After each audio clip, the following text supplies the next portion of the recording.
Gabriel Dufresne, bienvenue sur les ondes de la Radio CEF.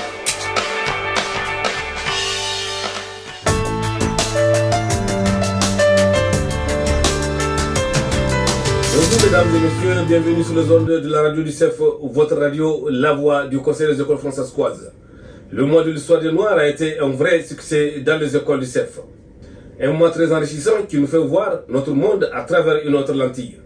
Dans ce cadre, les écoles du CEF ont organisé plusieurs activités en faisant de très belles découvertes tout au long du mois de février. À l'école Au Soleil et à l'école Mathieu de Gravelbourg, le mois de l'histoire des Noirs a permis de faire rayonner toute une richesse culturelle et de savoir-faire qui abonde dans notre communauté scolaire. Bravo et merci d'être des si dignes ambassadrices et ambassadeurs d'un patrimoine exceptionnel.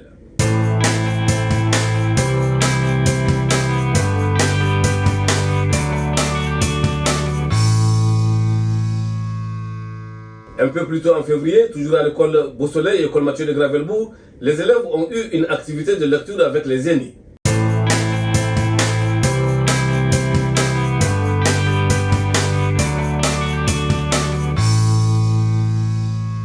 Aussi, les élèves internationaux se sont familiarisés avec l'évolution de notre communauté française sous toutes leurs coutures, de l'histoire des moyens de transport au courant culturel et artistique actuel.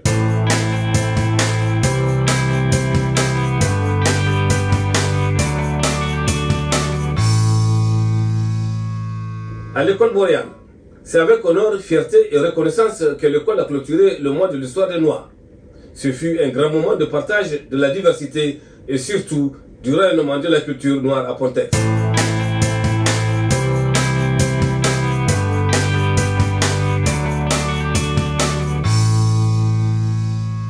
À l'école Monseigneur de Laval, au pavillon élémentaire, le personnel et les élèves ont organisé une superbe assemblée pour célébrer l'importance du mois de l'histoire des Noirs. Témoignages, fables, musique, danse et défilés de tenues africaines ont été les moments forts.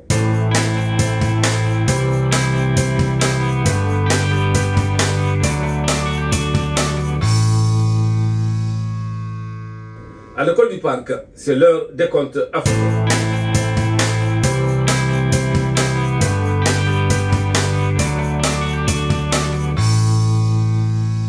À l'école Saint-Isidore, en honneur du mois de l'histoire des Noirs, les élèves de la 5e et 6e année se sont inspirés d'une œuvre d'art avec beaucoup de texture et d'inspiration.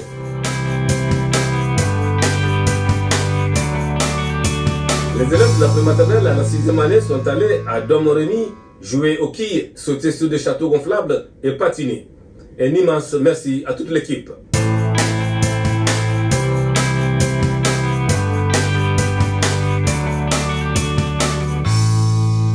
À l'école du Charme, un joueur de hockey a rendu visite aux élèves de l'école primaire. Joli cadeau de la Saint-Valentin. À l'école Père Mercure, bravo à nos élèves du club de badminton pour leur belle participation au tournoi de badminton. Félicitations les élèves.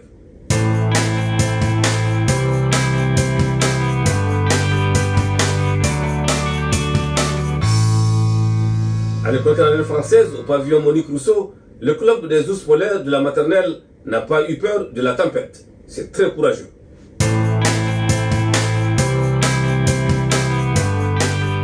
À l'école canadienne française, au pavillon Gustave Dubois, félicitations à Jerry et Ti qui ont rapporté respectivement des bourses de 2000 et 1000 $ au concours national de rédaction du français pour l'avenir. Bravo à vous deux.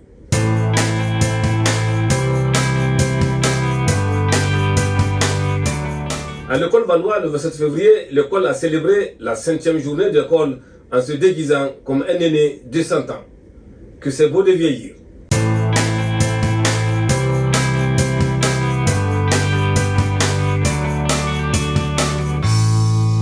À l'école Providence, c'est le club des ours polaires qui a profité pleinement de la neige.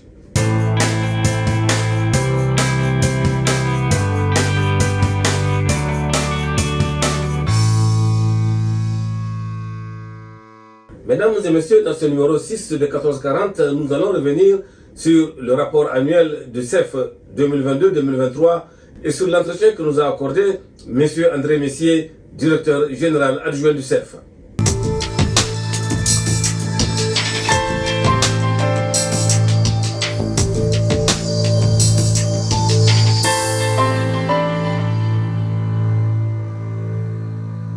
Le Conseil des écoles francescoises avait soumis à son honorable Justin Buchan, ministre de l'Éducation, ainsi qu'au président du Conseil, son rapport annuel pour l'exercice 2022-2023.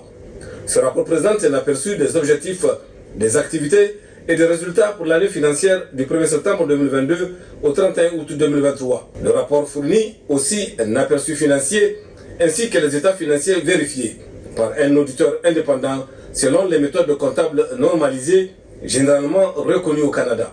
Ce rapport donne un aperçu de l'année financière 2022-2023 du Conseil des écoles francescoises, de ses structures de gouvernance, de ses élèves, de son personnel et de ses programmes. Est-ce que vous pouvez nous dire comment le CEF inspire-t-il la réussite sur l'éducation des Premières Nations et des Métis de la prématernelle à la 12e année? Vous touchez, Ousmane, une priorité pour le Conseil, une priorité qui est aussi présente dans le plan de l'éducation provinciale.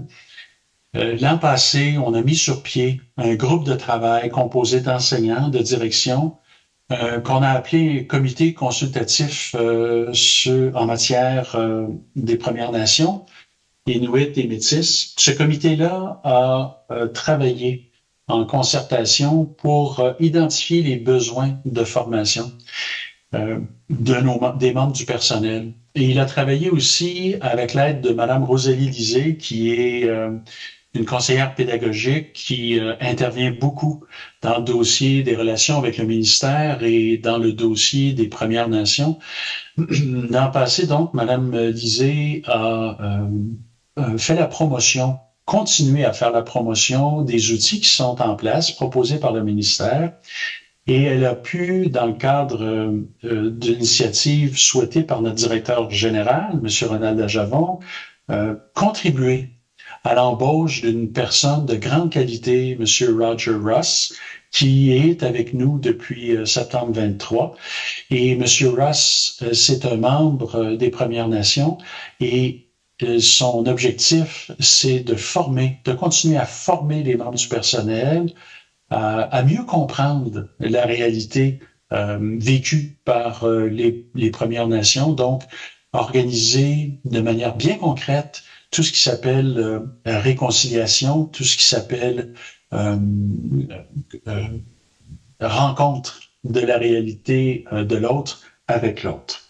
Donc, dans ces conditions-là, nous sommes, je pense, en bonne position pour pouvoir accompagner les membres du personnel et nous allons déployer un plan d'intervention au cours de l'année 23-24 qui fera en sorte que chacune des écoles au cours des prochaines années sera visitée et soutenue dans ses initiatives par M. Russ. Peut-on avoir le taux de diplomation à ce niveau? Quelle fierté pour tous les membres du personnel et bien sûr pour le CEF.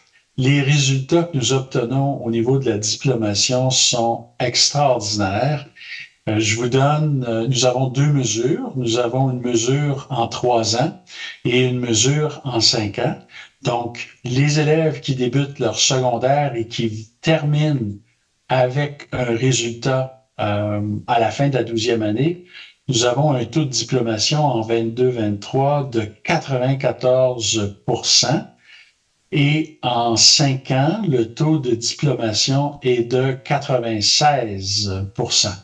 Donc, nous avons une très vaste majorité de nos enfants de nos adolescents, qui terminent le diplôme dans des délais tout à fait raisonnables. Quelles sont les mesures de progrès pour les priorités provisoires du plan d'éducation provinciale? En français, à la fin de la 3e année, nous avons 70% de nos élèves qui sont à niveau. Et il faut se rappeler que nos élèves apprennent le français langue première, mais la grande majorité d'entre eux vivent dans un environnement anglophone. Et ce résultat est le même que celui obtenu par les conseils scolaires anglophones. Donc, on est très fiers de ça. Les enseignants font un travail extraordinaire pour aider les enfants à apprendre le français. Autre élément qui est en monitorage constant, c'est le pourcentage d'enfants à la fin de la maternelle qui est à niveau pour l'entrée en première année. Et ces dernières années ont fait l'objet d'une intense action de la part des éducatrices, de la part des profs de maternelle, ce qui fait qu'on a atteint 80% des élèves qui, à la fin de la maternelle, sont à niveau pour entrer en première année. Donc, c'est un bond assez important, conséquent, comparativement aux résultats que nous avions obtenus les années antérieures. Au niveau des données qui touchent, par exemple, l'assiduité, nous pouvons dire que nous avons un taux de présence dans les salles de classe qui avoisine des 95-96%. Donc, c'est formidable de voir la persévérance à laquelle les enfants, les adolescents participent au cours. Et nous avons aussi, en termes de résultats, le nombre de crédits obtenus. Et encore là, on se démarque au niveau de la province avec une proportion de jeunes qui observent un 8 crédits et plus, une proportion très supérieure à ce qu'on voit ailleurs en Saskatchewan. Est-ce que vous pouvez nous dire quels sont les chantiers d'amélioration pour les années à venir? Avec grand plaisir. On maintient le cap sur l'apprentissage de la langue française comme langue première, la construction d'identité francophone francescoise. On maintient les activités de formation que sont les communautés d'apprentissage professionnel pour les enseignants. Toujours l'amélioration des pratiques en soutenant nos enseignants. Des travaux qui se poursuivent au niveau de la santé mentale et du bien-être comme axe de priorité. Et Ousmane, je tiens à dire toute mon admiration aux équipes écoles et aux membres des services centraux qui œuvrent quotidiennement à la réussite et au bien-être de nos élèves. Nous avons 3 priorités, la littérature, le bien-être et la construction langagière, identitaire et culturelle.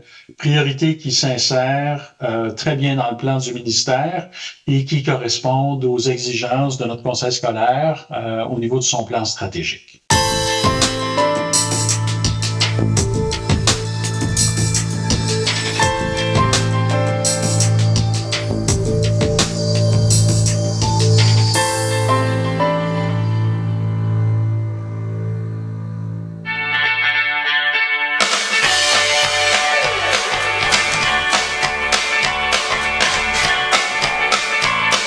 Ici Gabriel Dufresne, bienvenue sur les ondes de la Radio CEF.